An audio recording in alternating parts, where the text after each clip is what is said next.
ॐ जननीं शारदां देवीं रामकृष्णं जगद्गुरुं पादपद्मे तयोः श्रित्वा प्रणमामि मुहुर्मुहुः।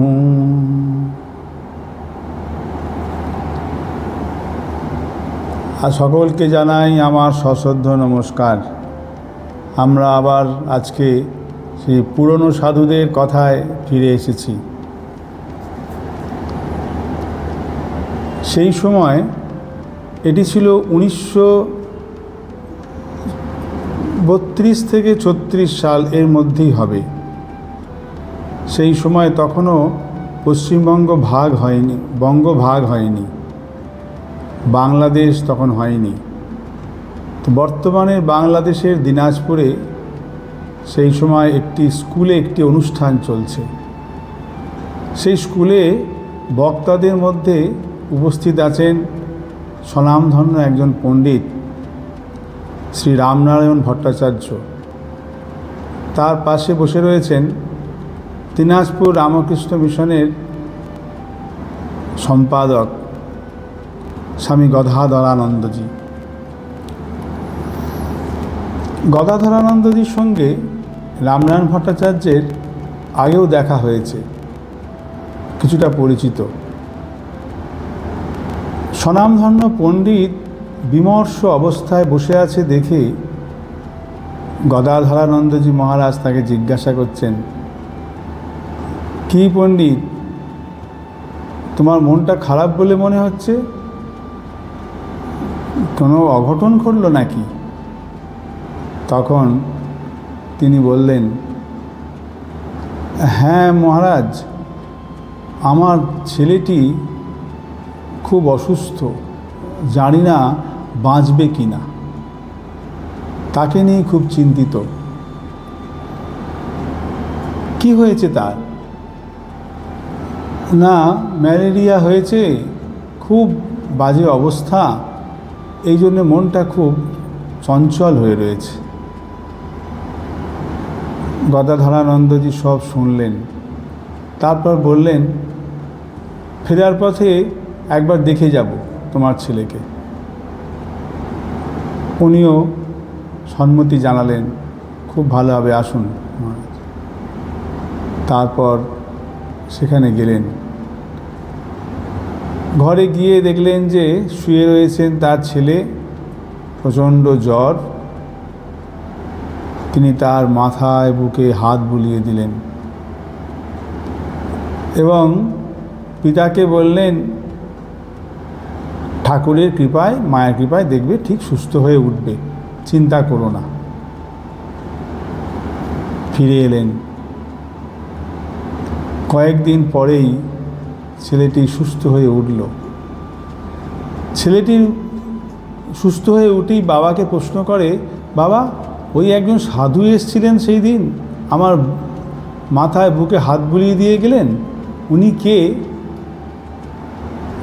শ্রী রামনারায়ণ ভট্টাচার্য বললেন, এই দিনাজপুরের রামকৃষ্ণ মিশন, সেখানকার সম্পাদক তিনি, শ্রী গদাধরানন্দজি। তারপর সেই ছেলেটি আশ্রমের সঙ্গে যোগাযোগ ঘটল এবং পরবর্তীকালে সেই ছেলেটির ডাকনাম ছিল শ্রী সত্যকৃষ্ণ ভট্টাচার্য।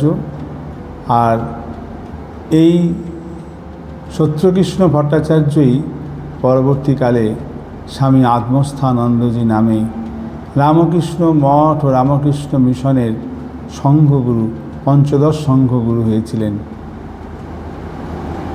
আজকে আমরা স্বামী আত্মস্থানন্দজি মহারাজের সম্বন্ধে শুরু করব। সালটা ছিল 1919 সাল, অর্থাৎ শ্রী শ্রী মা তখনও সশরীরে রয়েছেন। 1919 সালের 21শে মে দিনাজপুরের সাবাজপুরে অ্যাকচুয়ালি ঢাকার কাছে সাবাজপুর বলে একটি জায়গা, সেখানে ছিল মামার বাড়ি তার, সেই মামার বাড়িতেই তার জন্ম হয়। যাই হোক, তো 1919 সালের 21শে মে বুদ্ধ পূর্ণিমার দিন তিনি এই ধরাধামে আসেন। এরপর তার পিতার নাম ছিল, আমরা জানলাম, শ্রী রামনারায়ণ ভট্টাচার্য। তিনি ছিলেন দিনাজপুর রাজার সভাপণ্ডিত এবং রাজশাহীতেও এবং দিনাজপুরেতে দুটি তিনি সংস্কৃত পড়াতেন। তিনি ছিলেন সেখানকার তর্কতীর্থ মহাশয়, মানে বিখ্যাত। আর তিনি ছিলেন বৈষ্ণব ভক্ত চৈতন্যদেবের পার্ষদ গদাধর পণ্ডিতের বংশধর। আর মা ছিলেন শ্রীমতী ননিবালা দেবী।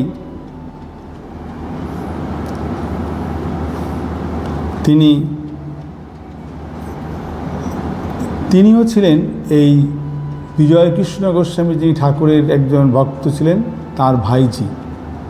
আর মহাপ্রভুর বৈষ্ণব সাধক ওই সময়কার অদ্বৈত আচার্যের বংশধর। তো এইরকম একটি ভক্ত পরিবারেতে তার জন্ম হয়। দিনাজপুরেতেই তার পড়াশোনা শুরু হয়। এন্ট্রান্স পরীক্ষায় পাশ করার পর তিনি আসামের গৌহাটির কটন কলেজেতে ভর্তি হন আইএ পড়ার জন্য। এবং আইএ পড়তে পড়তেই সেই সময়তেই তিনি ম্যালেরিয়া আক্রান্ত হন এবং দিনাজপুরে এসে রেস্ট নিতে আসেন ছুটিতে, এবং তখনই এই ঘটনাটি ঘটেছিল। এরপর এই কটন কলেজে পাশ করার পর তিনি প্রথমেতে স্কটিশ চার্চ কলেজে ফিলোসফিতে অনার্স নিয়ে ভর্তি হন। হস্টেলে সেই সময় থাকতেন। তারপরে তার পরিচয় হয় সেই সময়কার গৌরীপুরেতে Ramakrishna Mission Calcutta Students Home, যেটি এখন বেলঘরিয়ায়, সেখানে সঙ্গে তার পরিচয় হয় এবং সেখানে থাকতে শুরু করেন। এরপর তিনি স্কটিশ চার্চ কলেজ ছেড়ে দিয়ে আসেন প্রেসিডেন্সি কলেজে। সেখানে অনার্স পাশ করে দর্শনশাস্ত্রে এমএ পড়ার জন্য ভর্তি হন কলকাতা বিশ্ববিদ্যালয়ে। এখানে doctor Sarvepalli Radhakrishnan, doctor N Brahma, doctor P Dutta, Surendranath Dasgupta, PB Shastri প্রভৃতি সব বিখ্যাত অধ্যাপকেরা তখন ছিলেন। ডক্টর সর্বপল্লী রাধাকৃষ্ণনের কাছে তিনি ক্লাস করেছেন। তিনি বলতেন আমাদের যে তার ক্লাস তিনি করেছেন। আর এই স্টুডেন্টস রুমে থাকাকালীনই ধীরে ধীরে তার মধ্যে জেগে ওঠে স্বামী বিবেকানন্দের ভাব। যখন প্রথম তিনি দিনাজপুর আশ্রমে গিয়ে স্বামী গদাধরানন্দজির সঙ্গে দেখা করতে গেলেন, তখন গদাধরানন্দজি মহারাজ তাকে পিঠ চাপড়ে একটি বই দিয়েছিলেন, স্বামীজির লেখা, স্বামীজির বক্তৃতার একটি সংকলন, ভারতে বিবেকানন্দ। এই ভারতে বিবেকানন্দ পড়েই তিনি ধীরে ধীরে স্বামীজির ভাবে অনুপ্রাণিত হতে থাকেন। আর গদাধরানন্দজির ভালোবাসায় মাঝে মাঝেই দিনাজপুর আশ্রমে আসা যাওয়াও তার চলছিল। কোনো দিন আবার মহারাজ বলতেন যে তুমি আজকে পুজোটা ঠাকুরের করে ফেলো, তুমিই করো আজকে পুজো। তো তিনি নিজেই ঠাকুরের পূজাও কোনো দিন করেছেন সেখানেতে। মহারাজ আমাদেরকে বলতেন যে ওই দিনাজপুরে তখন মাঝে মাঝে গিয়ে তখন পুজো টুজো করতাম। এইভাবে ধীরে ধীরে তার আশ্রমের সঙ্গে আত্মীয়তা বাড়ে। আর যখন বেলঘরিয়ায় আসলেন তখন তো আরও বেশি বেড়ে গেল। তিনি বলছেন যে একদিন তখন সেখানে অনাদি মহারাজ ছিলেন, তো বলছেন যে যাও বেলুড় মঠে যাও, ঠাকুরের পার্ষদ বিজ্ঞানানন্দজি মহারাজ এসেছেন, তাকে দেখে এসো। তো সেখানে দেখতে গেছেন, গিয়ে সবাইকার প্রণাম হচ্ছেন। তিনি প্রেসিডেন্ট মহারাজ বিজ্ঞানানন্দজি, তিনি প্রেসিডেন্ট মহারাজের ঘরে বসে আছেন। বলছেন যে তিনি তো সব গায়ে ঢাকা টাকা দিয়ে এরম করে বসে আছেন ভাল্লুকের মতো। তা একে একে প্রণাম করছে সবাই, উনি চুপচাপ বসে আছেন। তো মহারাজ এসে প্রণাম করলেন, করে খানিকক্ষণ তাকালেন, উনি কোনো দিকে তাকালেনই না, চলে গেলেন। পরে যখন অনাদি মহারাজ জিজ্ঞাসা করলেন, কি কেমন দেখলে ঠাকুরের পার্ষদ স্বামী বিজ্ঞানানন্দজি মহারাজ, ব্রহ্মজ্ঞানী সাধু? মহারাজ দূর, একবার তাকাই না, নিজের গুঁয়ে চুপচাপ বসে আছে। ও মানে তিনি খুব খুশি হননি প্রথম দিকে, এরকম। তো এইভাবে চলল তার এদিকে পড়াশোনা, তার সঙ্গে সঙ্গে এই রামকৃষ্ণ বিবেকানন্দ ভাবের সঙ্গে আরও একাত্মতা হতে শুরু করলেন তিনি। মাঝে মাঝে বিভিন্ন জায়গায় কাজেতেও যেতেন। তো এই রকমভাবে যখন চলছে, তখন একদিন তার মনে আমাদের বলেছিলেন যে তখন আমরা গুলি খেলছি, সেই সময় একবার দেখেছিলাম অখণ্ডানন্দজিকে, কিন্তু তখন অত ভালোভাবে চিনতাম না। ঠাকুরের পার্ষদ স্বামী অখণ্ডানন্দজি সেখান দিয়ে রাস্তা দিয়ে যাচ্ছেন, তিনি গুলি খেলছিলেন, তা কিছু একটা বলেছিলেন এরকম ভাব। এরপর অভেদানন্দজি মহারাজকেও তিনি দেখেছেন, তবে তাঁর দীক্ষা নেবার ইচ্ছা হয়েছিল মহাপুরুষ মহারাজের কাছ থেকে।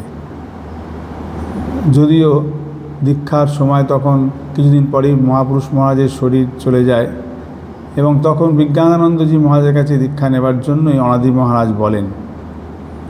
তিনি একদিন একটা স্বপ্ন দেখেছিলেন, প্রথম দিকটা তার ইচ্ছা ছিল না, বলছেন একদিন স্বপ্নে দেখছি মহাপুরুষ মহারাজ যেমন এদিকে আসছেন, তিনি যেন বিজ্ঞানানন্দজি হয়ে গেলেন। অর্থাৎ ঠাকুর যেন তাকে দেখিয়ে দিলেন যে এই বিজ্ঞানানন্দজি এবং মহাপুরুষ মহারাজ এনারা সে একই, সে এক শ্রী ঠাকুরেরই সন্তান, অর্থাৎ তাঁরা সে এক। তো তারপরে বিজ্ঞানানন্দজি মহারাজের কাছে দীক্ষা নেওয়ার সংকল্প করেন। যদিও সেটি হয়েছিল বেশ সুন্দর একটা কাহিনী আছে। মহারাজ এরকমভাবে যখন প্রথমবারে ফিরে গেলেন, দ্বিতীয়বারে বললেন যে দেখ তুই যা, এই কটা পয়সা পেয়েছি এটা ওটাকে দিয়ে বললেন যা, এবারে তুই যা, আমি বলে দিচ্ছি তুই দেখা করবি মহারাজের সেক্রেটারির সঙ্গে, আর সেখানে গিয়ে তুই দীক্ষা টেক্ষা তো হয়ে যাবে, দীক্ষা নিয়ে আসবি। তখন বলছেন যে আমি বললাম মহারাজ উনি যদি না এরকম আমার দিকে না তাকান, আমার দিকে যদি না এরকম করেন, তাহলে কিন্তু আমি নেব না, তুই যা না। তারপরে এসে